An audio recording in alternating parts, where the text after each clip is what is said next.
Assalamualaikum warahmatullahi wabarakatuh. Kembali lagi di channelnya Atuy Studio.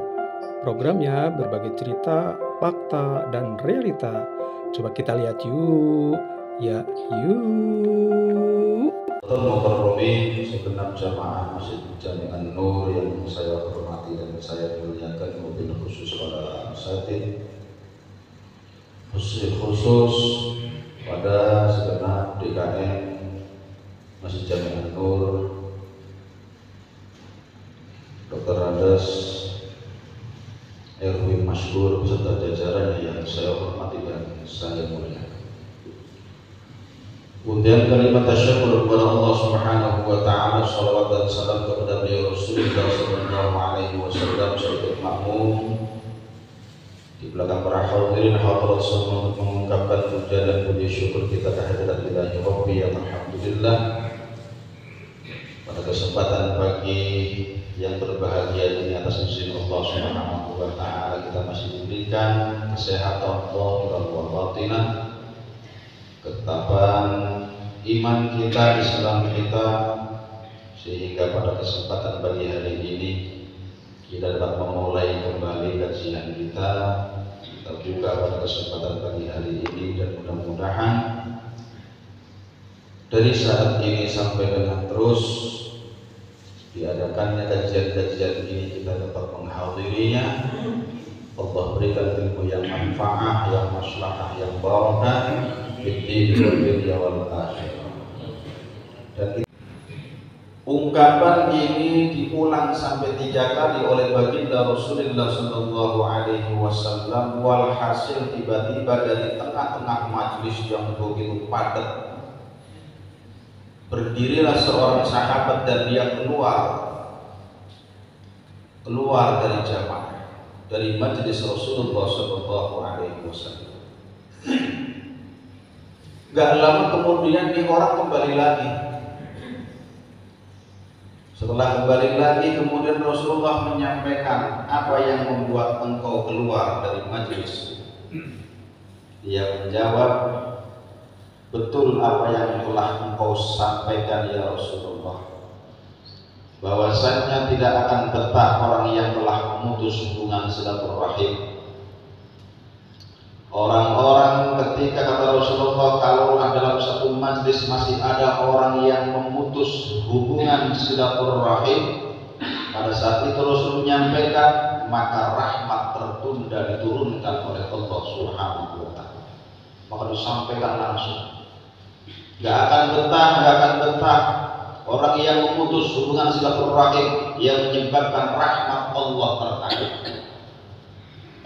Guru dia pulang meminta maaf, kata dia, betul ya Rasul, saya sampai dengan saat tadi masih ada permusuhan dengan bibi saya. Oleh karena itu saya pulang meminta maaf. Yang tadinya susah dikasih maaf. Gara-gara majelis Rasulullah, beliau menyampaikan kata Rasulullah bahwasanya orang yang masih bermusuhan rahmat Allah tertunda. Maka pada saat ini mohon dibukakan pintu maaf saya, mohon dimaafkan atas khilaf dan salah saya wahai bibiku. Lantas bibinya pun memaafkan. Dia kembali ke majelis Rasulullah. Maka Rasulullah menyampaikan, beginilah majelis ilmu, majelis zikir, sehingga turun rahmat dan ampunan Allah Subhanahu wa taala. Maka Ramadan telah mengajarkan kepada kita sebulan penuh, mengajarkan tentang silaturahim. 5 waktu kita diajarkan. Zuhur ke masjid silaturahim, asar ketemu lagi silaturahim, kita ketemu salam sambil cepet-cepet kan, maafin. Ini apa? Mengajarkan jangan sampai ketika engkau keluar dari bulan suci Ramadan engkau saling bermusuhan. Semakin erat nilai-nilai Ramadan yang ada harus kita bawa ke 11 bulan berikut. Harus kita jaga, harus kita rawat. Karena apa? Ancamannya luar biasa tadi. Allah Subhanahu wa wa ta'ala telah berfirman dalam surah Muhammad ayat 23. Fahal 'asaitum in tawallaitum an tufsidu fil ardh wa tuqatti'u arhamakum. Apakah sekiranya kalau kalian diberikan kekuasaan oleh Allah, menjadi seorang pemimpin, menjadi seorang direktur, pemimpin dari RT sampai presiden, pemimpin ormas dari yang besar sampai yang kecil, apakah ketika engkau diberikan kekuasaan oleh Allah Subhanahu wa taala antufsidu fil ardh, kekuasaan itu menyebabkan engkau membuat kerusakan di alam dunia? Sudah dinas oleh Allah. Maka ketika seorang pemimpin apakah membuat maslahah atau justru membuat mafsadah, ditimbang. Oh, ketika saya jadi pemimpin 50% antara baik dan buruk, atau kebaikannya lebih banyak 80% ketimbang keburukannya 20%, ditimbang. Kalau keburukan kita jauh lebih banyak, berarti kita antufsidu fil ardh, kita sedang membuat kerusakan di muka bumi. Yang jadi corong-corong agama berfatwa bikin kisruh umat, antufsidu fil ardh, dia telah membuat kekisruhan di alam dunia. Yang memiliki tanda tangan yang kuat, dia membuat kebijakan dalam 50 tahun, dia membuat dirinya, kekayaan dirinya bukan berpihak terhadap rakyatnya, kebahagiaan rakyatnya. Antufsidu fil ardh, berarti dia sedang membuat kerusakan di alam jagat raya. Ini adalah satu amanah. Berapa banyak orang yang diberikan kekuasaan oleh Allah Subhanahu wa taala, justru dengan kekuasaannya itu dia lupa daratan. Dia lupa, oh amanah. Jabatan adalah amanah, harta benda adalah amanah, diri kita ini adalah amanah, dari ujung rambut sampai ujung kaki adalah amanah. Maka kalaulah ini merupakan satu amanah, harus dikemanakan nih amanah? Harus kita sorupkan di jalan Allah Subhanahu wa ta'ala. Baru itu namanya orang bersyukur.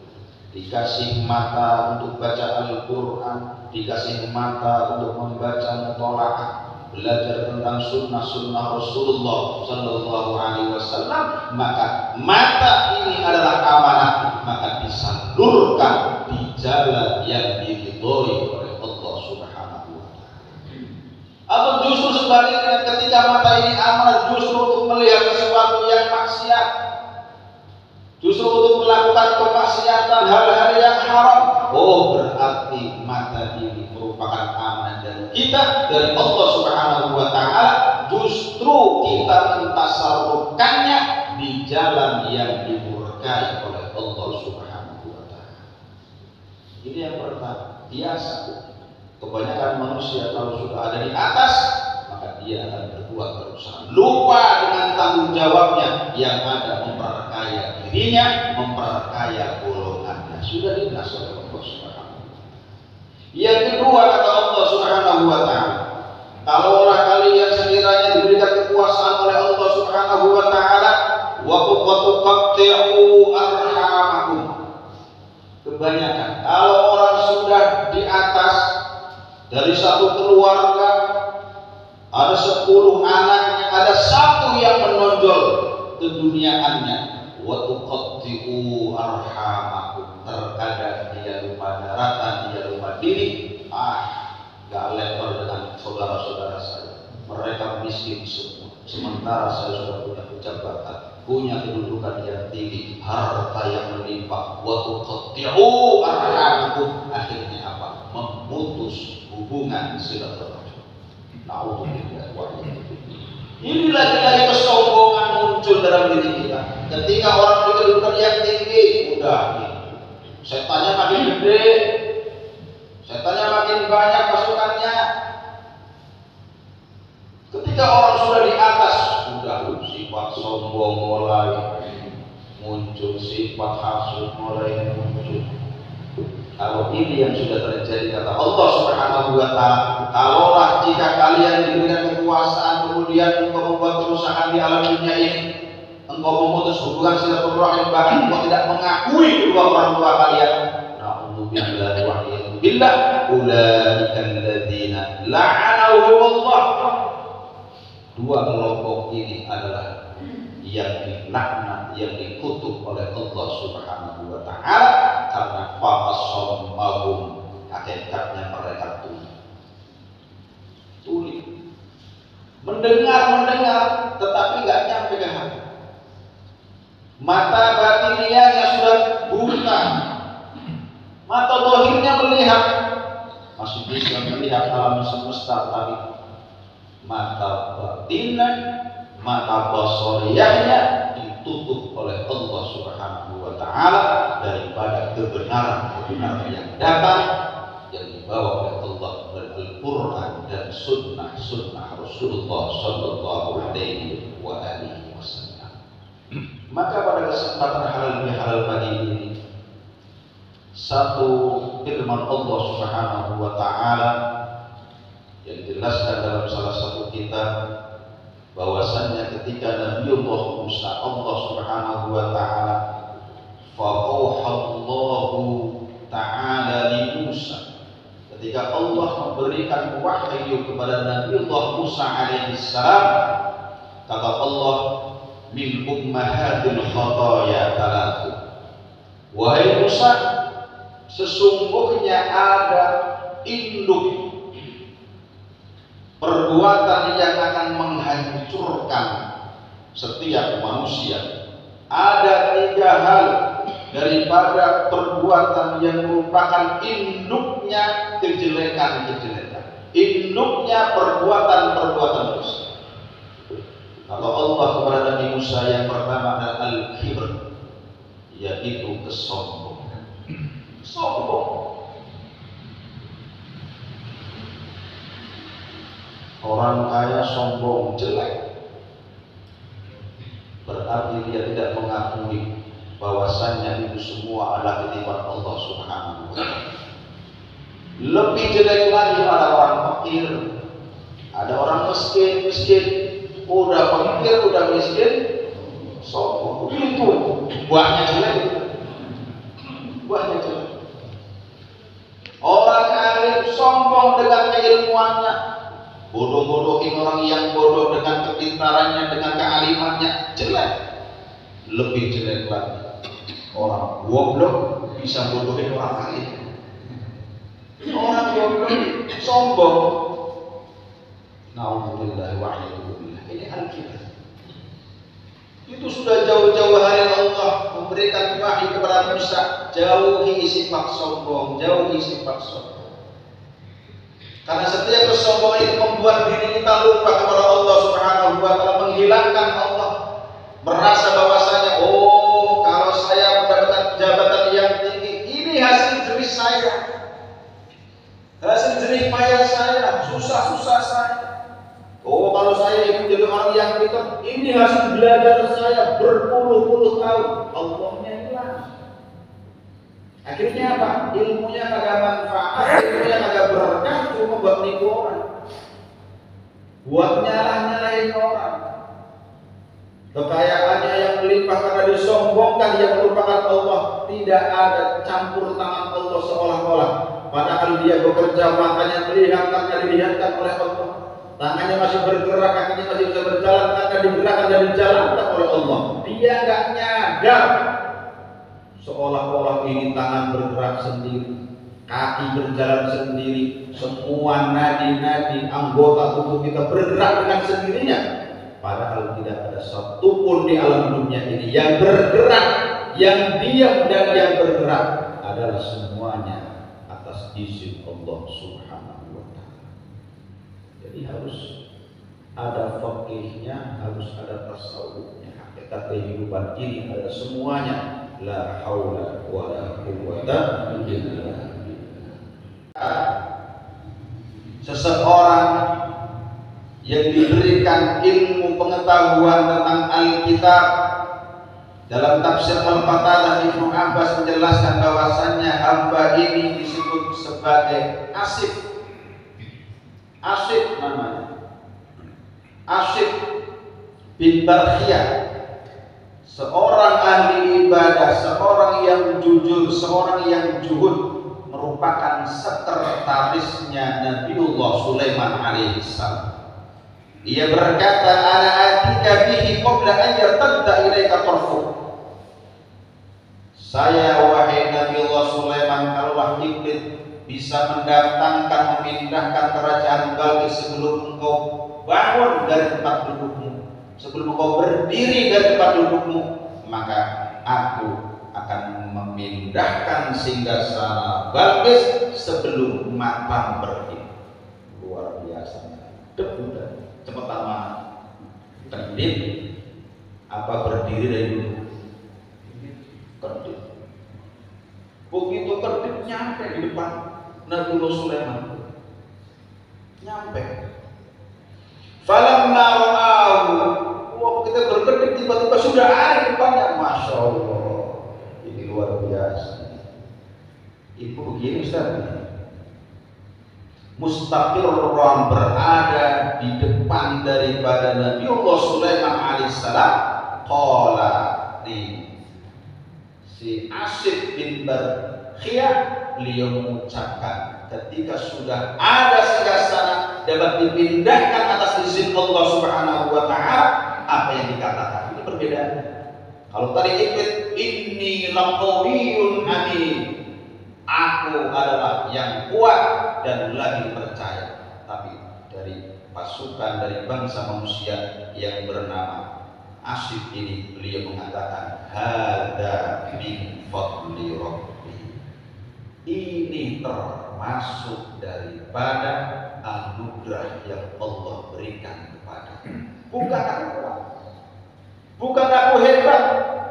Ini karena apa? Karena pertolongan Allah. Setiap hamba menjadi hebat karena dihebatkan oleh Allah. Kalau Allahnya nggak ada, nggak hebat. Ini yang diungkapkan oleh Asif, yang harus kita ungkapkan. Oh, ketika kita mendapat kenikmatan dengan keringat kita, dengan tenaga kita, dengan ilmu kita, setelah berhasil, ungkapin. Hada min fadli.